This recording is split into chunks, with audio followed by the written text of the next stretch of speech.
YouTube, Twitter, how we doing? PPS here. It is time to roll with Pass the Prop, ready for another round of Monday Night Football. I think there is some next week. I think next week's our last Monday Night Football for the year. But we got a decent game today, I guess. I know Stu probably a little more excited about it than me because his boys playing. But we got Phillip Rivers and Purdy going at each other here. Stu, how you doing, man? Doing pretty good. Pretty good weekend. Interesting game tonight. Obviously does have playoff implications, especially with the 49ers and that, pretty crazy division battle. So should be a pretty solid game. Like you said, I'm a big Phillip Rivers fan as well. I don't know if the dream is going to be alive for much longer here, but it's good to see him out there playing football. So yeah, I'm excited, and I'm glad this was primetime. I wish the last week's was primetime though. Honestly, I feel like with how close it ended up being, that was the one. Yeah, this line's kind of been all over. I think it's down to 5.5 already. So we'll see how that goes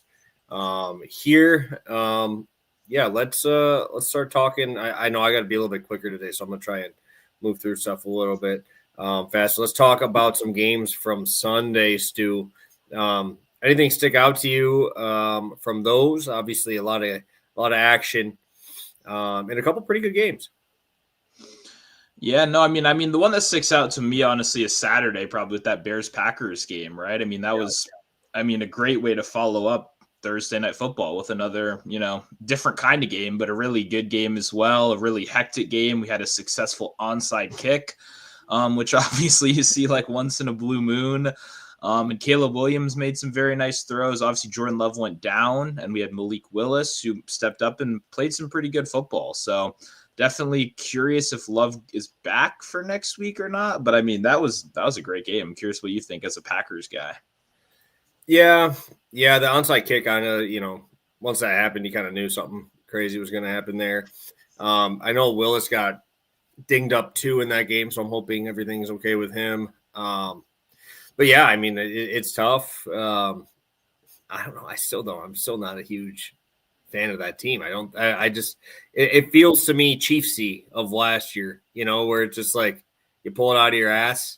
And I think that's like their third game like that. Like, what is it? When Jackson Dart got hurt with like 6 minutes left in their game, they end up coming back and beating the Giants where they were losing the whole game there. Same thing here. Obviously, you got to get a successful onside kick, but it is what it is. I mean, the tough part is you could tell that. I know everybody's talking about Parsons, but I think the biggest guy is fucking Wyatt, dude. That dude's a fucking beast. Nobody ever talks about him because they're all talking about Parsons. But I think that's obviously a huge miss too in the middle there. So I was out at a bar for that game, and I have one buddy who I fucking cannot stand. I just cannot stand watching games with him. He almost got in a fight with all these dudes that were all because we're at a bar. I'm like, dude, I ain't fucking backing your ass up, bro. Like they all just play victim and shit. And I'm like, dude, why are we playing? Like, it's a fucking game, bro. Like, it's a game. And I'm like, dude, if you're gonna get in a fight with this, it was just wild, bro, where I was. And there was like 30 people in the bar. We're at like a fucking dive bar, bro. Like, we're at a shit bar.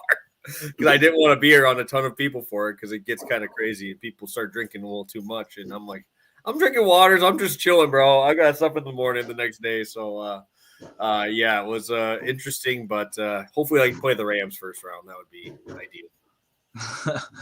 Yeah, and then, I mean, for Sunday games, the Bills almost losing to the Browns is kind of underrated. I mean, that they could have lost that game. I was watching it. It was on, in my area or whatever. Like, they played pretty bad in that one. I'm just concerned for the Bills. Like, Josh Allen has to be Superman so much for them to win because that defense is so bad. I mean, you're getting run over by freaking Rocket Sanders all day long, third string freaking practice squad to start the year. And is now coming out here and, making you guys look bad. And Sanders scrambling, and they were just dumping it off and scoring points. So that was a little concerning. It's just like, damn, the Bills have to win every game in like the most dramatic fashion possible. because they just don't have a defense at all. Like they really don't. Any competent team is obviously going to be able to take advantage of that. So just weird because obviously Allen's having such a good year. I think he really does deserve to be talked about in the MVP conversation next to Stafford ahead of May, to be completely honest. But yeah, either way, it's a little tough when you don't have anything on the other side of the ball, Yeah, I think one of the underrated things too, and you talk about MVP, I feel like MVP of the show, bro. 17-8 on these fucking dogs, bro. Almost got my fucking straight out money line on the Browns. I said I didn't think Sanders was going to do too much, and he really didn't. His stat line looked dog shit again, but man, they find a way, dude. We end up cashing both. 17-8, Stu, on a fucking thing that we just kind of threw into the show this year. Obviously, year 4. This is our first year of actually tracking dog picks.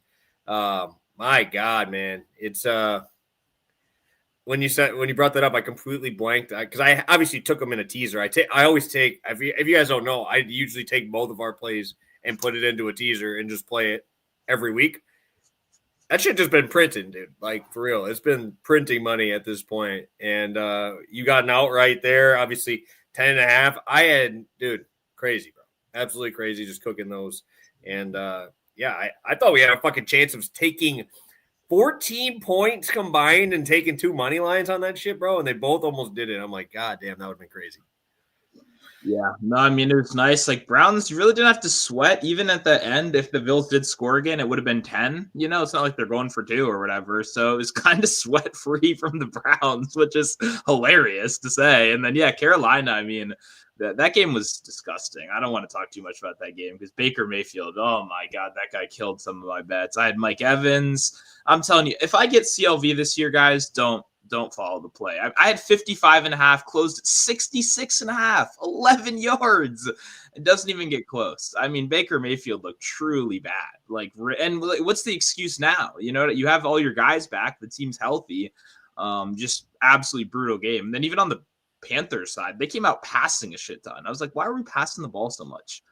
Which that might bite them in the butt if they get a little too overconfident. But, they looked good enough. They got the job done. But both teams did not impress me at all. In a weak playoff field, you're kind of looking for those dark horses. Who's going to step up? Neither of these two teams are going to step up, in my opinion. Yeah, no, the whole division winner getting a home game, it's going to have to figure that shit out soon because this NFC South has just been bad for the last, 4 years. And they've been the worst team that's involved in the playoff round. So, yeah, obviously we got 2 weeks left of the season. And hey, we got chances, right? Obviously, shout out to your Jaguars. Feeling pretty good about that futures bet there. I believe three of our four futures bets still have life. As of right now, I think the only one that doesn't is the lowest odd one. It was the plus 100 or plus 120 on fucking Calvin Ridley. What are the odds that the one that I think the lowest one outside of that is 3-1, right? I think 3-1 is the second lowest. And then the one that's by far the lowest is the one that's dead. But we have 3 of them that are still going. I think that's pretty wild. 100%. No, it feels great. I mean, it feels absolutely great. And yeah, I mean, I don't know. I'm just excited to sweat him out. And honestly, Ridley would be a sweat still too if he was healthy. Like in just garbage time every game, we'd so be on the way there. But that's what happens when you play features. You can't win them all. Guys get hurt. I'm just happy that we have some pretty good ones that we can, sweat out these last couple weeks. Yeah, I'm just really hoping to God I don't have to see Joe Milton start a game. I know it'd be entertaining, but please don't do it. Get Dak to 4,500 and then he can pull his ass. But I need Dak to get those last 2 games or just go for 500 this week on Christmas against fucking Washington and whoever the fuck they're playing at quarterback. God damn, I don't even know who it is. But it ain't going to be good. So what'd you say? Joe Johnson, I believe. Yeah. It's ISO Joe, bro. It's ISO Joe playing quarterback. I'd rather give him a shot, honestly. Got to give a quick shout out to whatever the fuck the guy is from Kansas City. Me and Stu didn't even know who you were. That's impressive. If you guys can go and dig through I would be surprised if you could find someone that me and Stu both don't know that plays a skill position, let alone be a quarterback. that we both don't know. That is actually very impressive because we do this a lot. Like we're on here a lot. It's the same thing in NBA. Like if you would be able to tell me a guy that's on an NBA roster that's been on the NBA roster I feel like I'd be able to tell you where he is or something about him.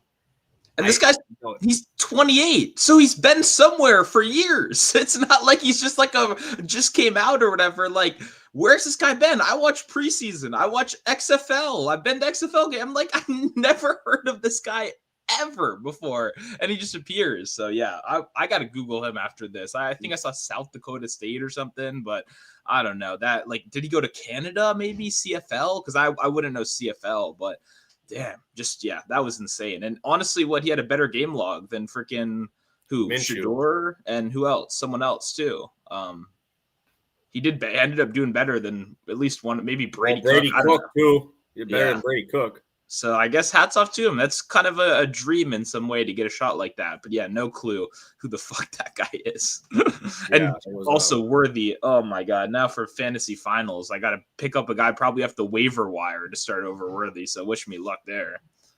Yeah, I think the improbable season of me and my wife both making the final isn't going to be, it's not going to happen, I don't think. Unfortunately. I fucking nuked my person like by 60. I had Chase Brown. I had Pickens Dak combo. It was I got the greatest kicker of all time, Cameron Dicker. He's taken down Aubrey. I played Aubrey in both leagues, and I have Dicker in both leagues, and he outscored him by like 10. I'm like, we like that, dude. We like that. So it was a good week for me. Unfortunately, my wife ended up playing against, like I said, JSN, Kenneth Walker, of course, Ashton Genty. What the fuck? What the fuck is that? What is that, dude? Harvey, like it was. This dude's team is average, and he put up like 150 in a half-point PPR league. And he streamed the fucking Saints defense for 18. Like, come on, bro. Like, I felt horrible. She doesn't give a shit, honestly. I just want to play her. And like during Christmas, know that we're playing each other and our people are playing. But no, she got wiped, which is unfortunate because that team is not that good, bro. It's funny that you and me have like the same team too. Like Dak, Pickens, Chase Brown is like my core as well. So hopefully it sounds like you and me are both going to I have Trey McBride in that league too. I have McBride. I have fucking Bitch Abuka. Fuck. That should be his new nickname is Bitch Abuka because he's fucking horrible. I have him as well. I had to sit him, and I'll probably sit him again because I got to go to the waiver wire. I got to find some streaming guy to start a wide receiver. How many people are in that league for you? What do you say? 12. 12. Yeah. And I need Henderson too. I need Henderson to play because that's my running back or flex as well. Yeah. So we'll see. Yeah, it should be interesting. Let's get to our recap here, and then we'll take a look at the chat, and we'll talk the game. Like I said, guys, I'm going to have to be a little quicker today just because I got work a little earlier than usual. But let's talk some bets. Sounds good. Yeah, I did lose this one right here, DK Metcalf. I mean, well, he was busy punching a fan. I guess he could not go over this line, so that was a bummer. This whole game was disgusting. Very sad I watched any of it at all, honestly. But yeah, I guess except Kenny Gainwell dropping like a 40-yard catch or whatever. But yeah, nothing from DK. He really had a couple drops after he punched the guy. Just a bad last game of the year for DK Metcalf. Yeah, and luckily, this one was pretty sweat-free because they ended up benching Dak at the end because they just got fucking killed by the Chargers. But that Chargers team is so fucking interesting to me. They are so fucked. I just hate that team so much. Not that I hate their team. I hate betting on their team. Their team is like unbettable. Like it's impossible. But yeah, Dak got there 250 or 244 and 2 touchdowns. Thank God it was the Pickens. I was playing against CD, so that made it a little bit nicer for me as well. Burrow put up 3 and 4 touchdowns. It was a very nice DFS day for your boy because I told you I was going to roll with Burrow for DFS, and I fucking finally picked the day. The unfortunate part was I didn't double stack with Higgins. I only went with Chase. So I kind of killed it because I needed Higgins too because he obviously went off too. Yeah, no, I mean Higgins I have Jamar Chase in fantasy as well, so it's like Higgins taking those touchdowns is annoying. But yeah, no, this was nice and easy, like you said. Obviously, both guys got it going early, and yeah, Burrow just kind of cooked, and they kept throwing, which is kind of crazy. Even when he already crushed this number, like they did not stop throwing on those guys until Zach Wilson I think had to come in for Ewers. So yeah, shout out to Burrow, giving it a couple, boosting those stats a little bit to end the year. Yes, sir. And then I don't even remember if this one. I didn't watch this game. No, he got injured on the first play.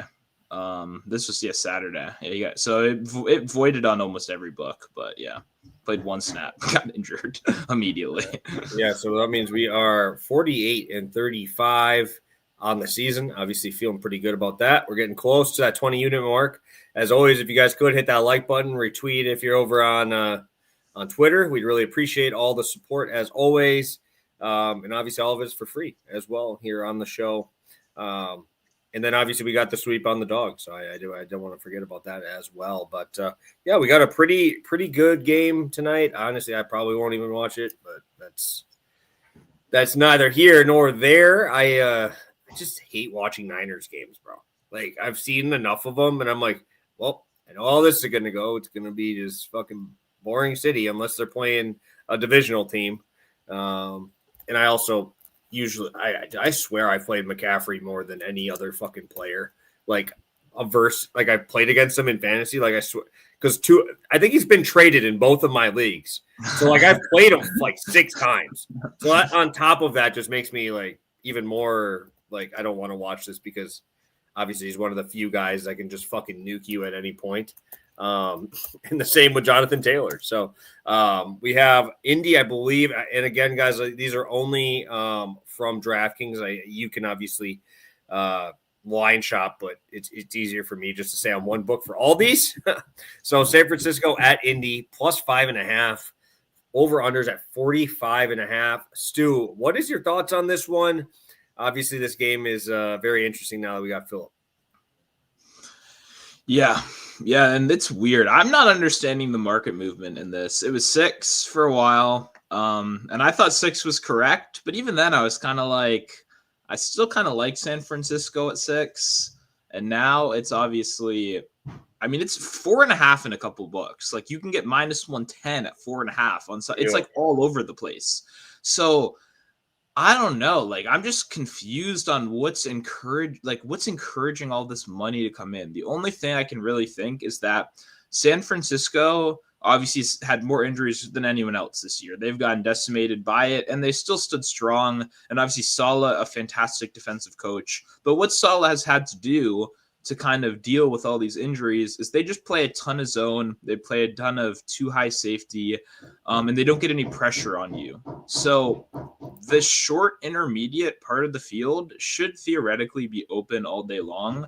And they'll just let you. San Francisco and Saleh have always let you do that. Like they'll let you check it down 6-5 yards at a time and get those stops when needed, in the red zone, force you to long field goals, stuff like that. And I don't think that's going to change. And last week we had Seattle, a team that everyone thought would heavily stack the box. They'd man up with their great corners, and they'd say, make you beat us downfield. And they just didn't. Seattle, uncharacteristically, played a lot of cover two, a lot of deeper looks, just saying, all right, let's just get through this game. Let's, take your check downs. Like, you can run the ball a little bit. And it worked okay, and it kept the game close enough. And I guess that's what the thought process on Indy here is, that the Niners will likely also let them do the same thing, where they just kind of run 25 times a game, and then every pass is between 5 and 15 yards. You know what I mean? And they just try to slow it down. I don't think that's going to work, especially when Indy's corners are banged up as well. They can't trust anyone really on defense. Losing Ricky P is kind of annoying for San Francisco. If they had him, I would like them a bit more in this one, because now you only have Juwan out there, but no Sauce. And they lost their other corner, Ward, as well. Like, I don't know, man. It's just too many things for San Francisco here. I know the Niners haven't been good at running the ball, and India is a pretty good rush defense. But I think they can do enough. If Indy's defense is on the field all game long, I think they're going to break one eventually. I think they'll get the job done. So I like San Francisco as favorites. I took a little, like I said, -4.5 is like -112. I took a little of that. And then I like some under as well. I think this game probably stays under. Unless the Niners are like really good on offense, which would kind of surprise me a little bit. Which they could be. They got Kittle, they've got, CMC, don't get me wrong, especially in the passing game. But I don't know. I just think it's probably a lower scoring game. But for one of the four, I'm going to take the favorites here. Honestly, dude, I have absolutely no fucking clue. This is one of these games that I'm like, I don't want to touch any. like there's literally nothing. If it had to be gun to my head and I had to make a play, I would just honestly play the over for the sheer fact that every one of these games, I swear to God, every one of these games has just been crazy. It's either they've been just nuts. Like we saw last week or 2 weeks ago was the Eagles turned the ball over 7 times, right? There's that game. Then all these other Thursday night games are just shootouts, right? And there's just these crazy, crazy games. But honestly, I am not going to the window to bet either side anything on there. We got props, and I'd rather much rather play some props here because honestly, I have no idea because I know people on both sides. I would agree. I think I don't understand the line moving to where it is, but if you can get a 4.5 on fucking San Francisco, that kind of feels a little bit off, man. Right? So I don't know. I don't know why people would be betting them truly at the price that they are. I probably want a 6.5, maybe, but just kind of feels a little trappy, a little fishy. But somebody with deeper pockets than me is throwing some hammers on the Indy side, so maybe they know something I don't. I guess I'm just curious. I mean, if anyone in the comments likes them, I'm curious just what the appeal is. I'm curious what your side is, just because I don't know what's bringing people to the window that aggressively to be clicking Indy when. I don't know. I mean, I know San Francisco's banged up, all that, but that's been the case all year. They're at least stable now. At least there haven't been anything new. So I guess Ricky P, but he's been out pretty much all year. So I don't know. Just a weird one. Once again, I'm a Phillip Rivers guy too. You got to remember that. I'm hyped to watch this game. I want to see Phillip go out there, complete some more checkdowns, but I just don't see them winning this one. I think if you did last week would have been the one they snuck one away there when it was close. But I just can't imagine San Francisco only kicking field goals. I did see someone say Eddie P. I believe that's Eddie Pinero, right? The kicker. So, that I'm not be betting a kicker today, unfortunately, guys. I know you guys want me to bet some kicker props, but I'm not betting a kicker prop today. I like the logic, though. I don't mind it. I like where his head's at, but I haven't looked at kicker stuff, obviously.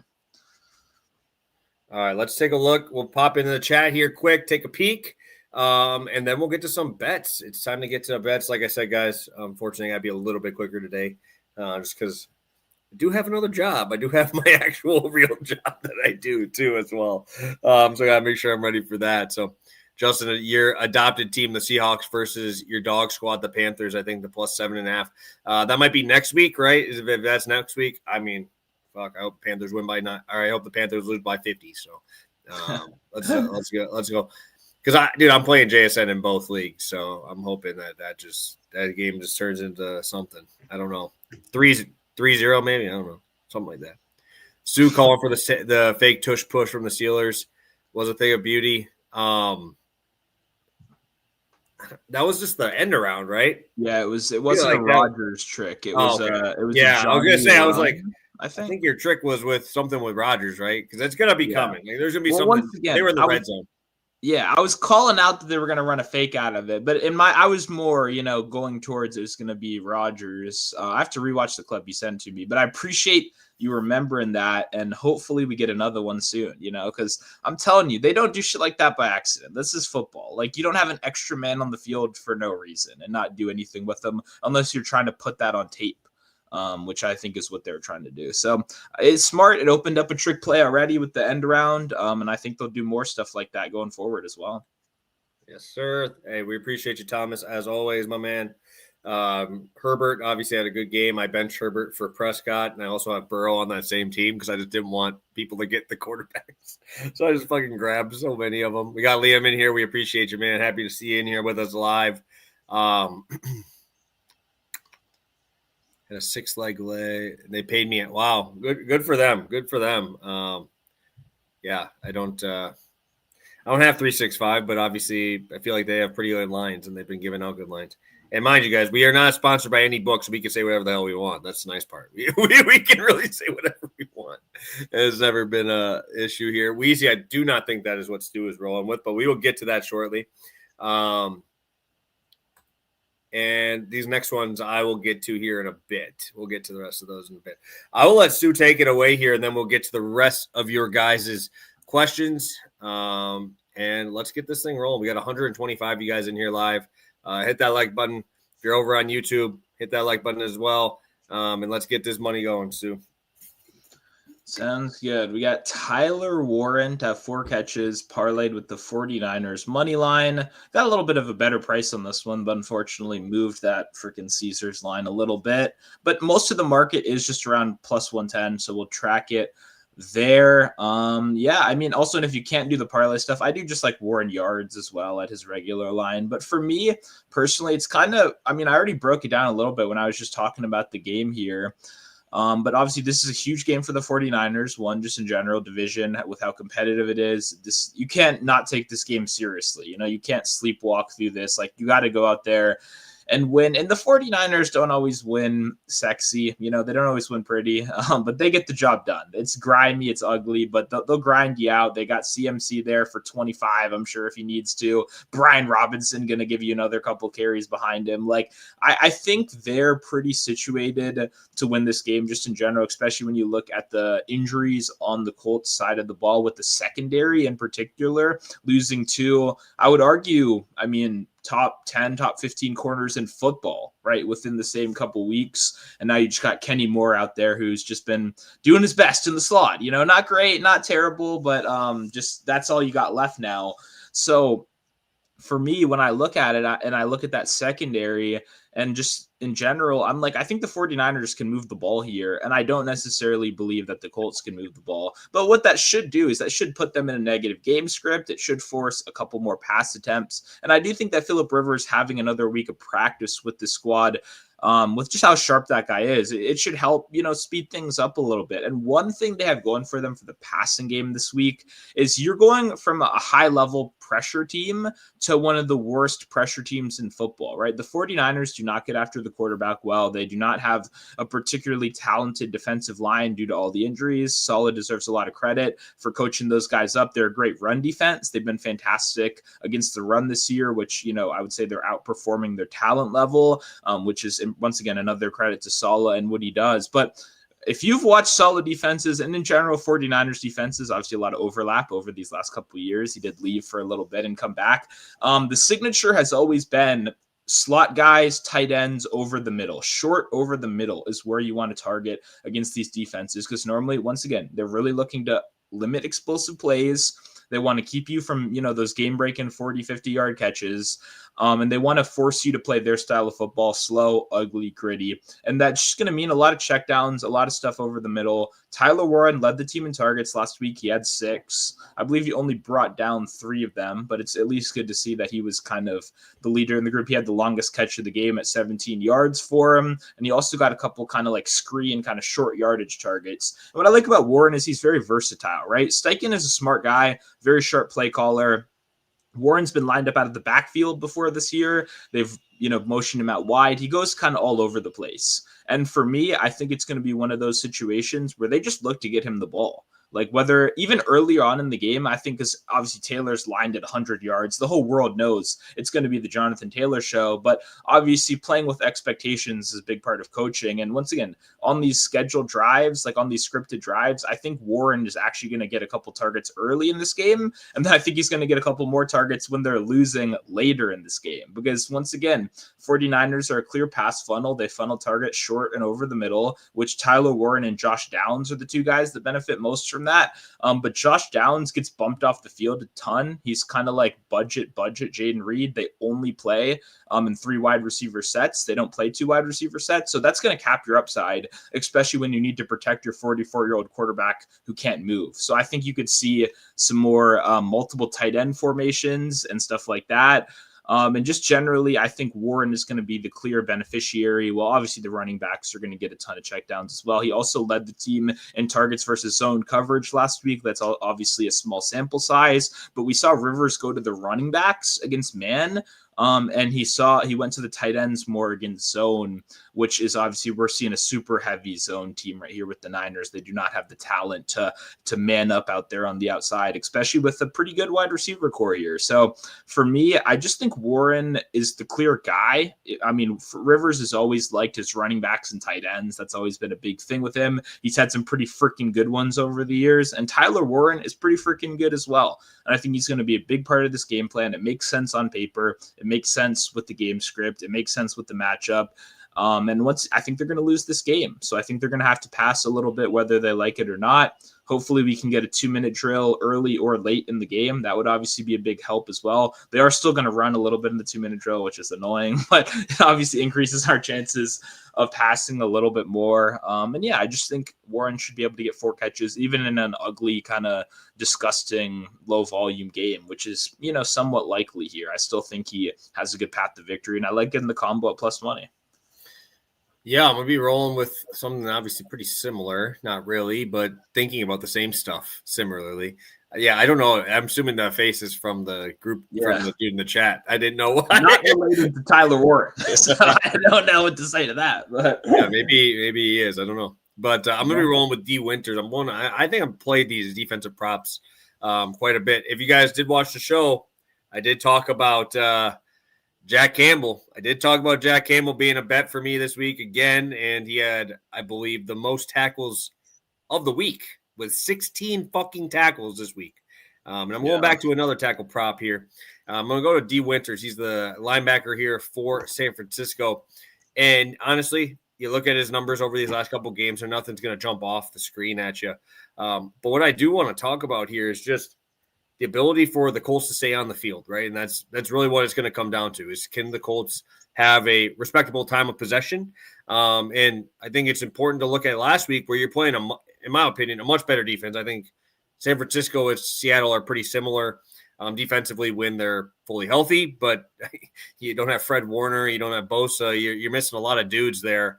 So I definitely would say Seattle's probably got a better defense on the year, and we saw what Seattle ended up with, I believe, against this Colts team, about the same. It was like 29-31, and that would be a game where I think Seattle, I would have guessed pre-flop Seattle would have had close to 37 minutes of possession on them, where they would just kind of be controlling the game, and obviously the 14-point spread did indicate that as well last week. But we did see quite a few guys get those tackles up. I believe it was Ernest Jones had 10 tackles as the linebacker there.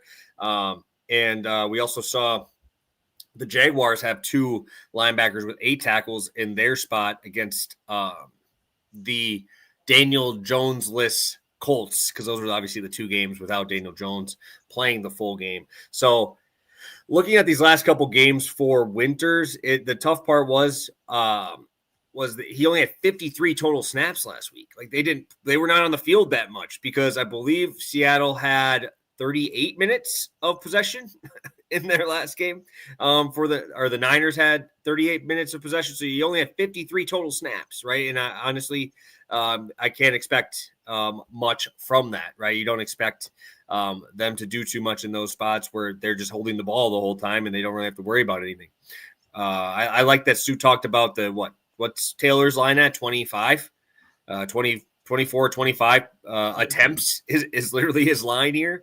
And I think that if they can get a couple first downs here, get those dink and dunks on the field, I think we can see D. Winters being a guy that, gets all those stuff over the middle and gets those tackles there.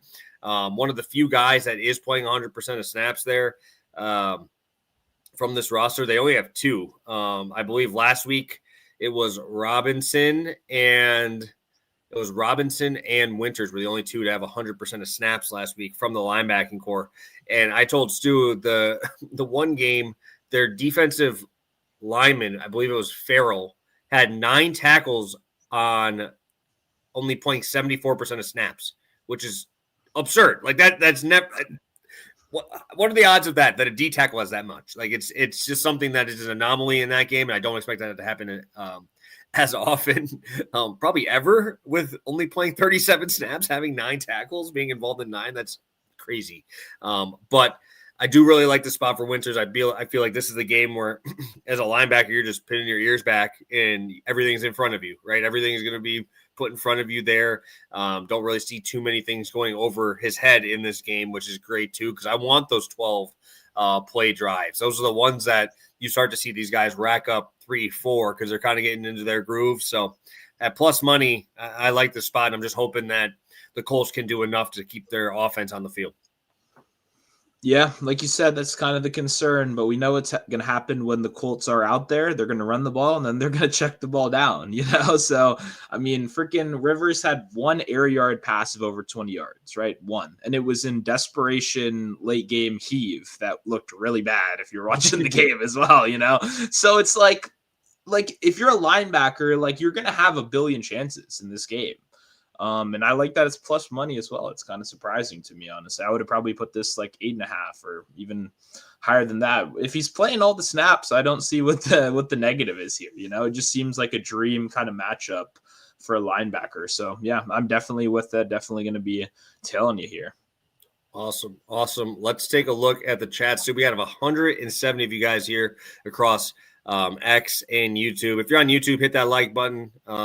Yeah, we if you're over on Twitter as well, hit that like button too. So, I'm gonna get rid of this comment because I don't know what the hell it is. Just so I can go through this and I don't have to talk about that. Wheezy coming in here talking some props. What is your thoughts, Stu, on this one? We have your boy Philip Rivers. Any thoughts on this one for his completions? Yeah, I lean over. I see 17.5 right now. It's a little juiced. I don't know if I'd really want to play juice, honestly, on Philip at this age. But yeah, I like the over directionally. I think they're gonna have to, whether they like it or not. And then once again, when all your passes are short as hell, it's just gonna mean more completions, assuming you can at least stack a couple first drives or first downs. So yeah, I like it. I think you should be in that 18 to 20 range in this one. Yes, sir. Thoughts on Taylor receiving? And also we have Canadian Cam popping in here talking about the attempts parlay in this one too. It's tough for me to bet CMC yards because I've watched so many of these goddamn games where the dude just has 1 yard carries. I honestly would probably prefer attempts over carries because of how inefficient that offense has been on the ground. But what is your thoughts here, Stu, on this one?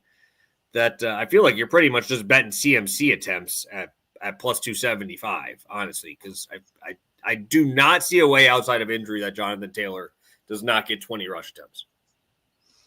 Yeah, I mean, it's just a weird parlay because I saw before the game, I think JT 20 attempts are like minus 300 or something like that. And then CMC would, like you said, be like plus 200. So I don't really tend to parlay like that, I guess.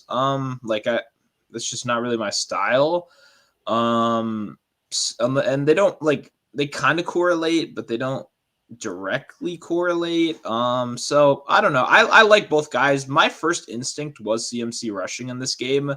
But I don't know. The Colts rush defense getting Grover back as well is a bummer. He's really good, and they've already been playing at a high level. And I just saw him shut down Seattle, but it's like Seattle kind of sucks at running the ball as well. So I don't know. Maybe I'm letting that hurt me a little too much, but I feel like CMC rushing should be higher than 60, honestly. But I agree with you. I think attempts would just be the way to go with how inefficient they've been this year. I just imagine they have to win the time of possession battle pretty handily in this game, which would mean that they should have a lot of rush attempts just naturally. So I like it. JT, I like that side obviously as well. But I don't know if I'd parlay it. I would, I don't know. Like if I'm gonna parlay something that's minus 300, it'll probably be something else in that odd range to try to get it somewhat closer to even money. And if I'm going more long shot style, I think I just stick there, because imagine you hit the part that's 250 and you lose the part that's minus 300, and you go, I don't know if I needed those extra 30 cents or not, you know? So that's kind of my thought process just in general on those. But the individual plays, I do think it's going to be a ton of running in this one. And I'm just trying to figure out how I play CMC. It might be rushing plus receiving, honestly. Awesome.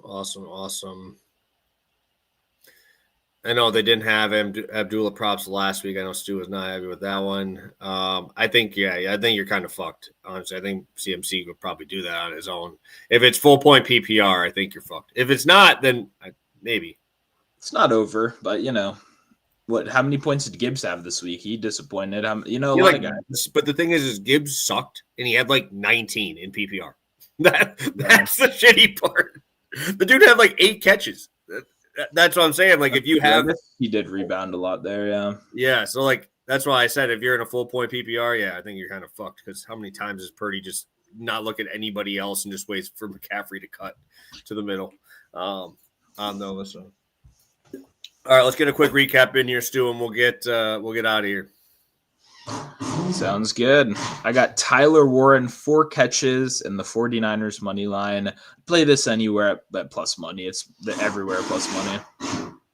Awesome. And I'll be rolling with D. Winters, linebacker for the Niners, over 7.5 tackles plus assists at plus 110. Stu, anything else for the people before we get out of here? I don't see any other comments there in the chat.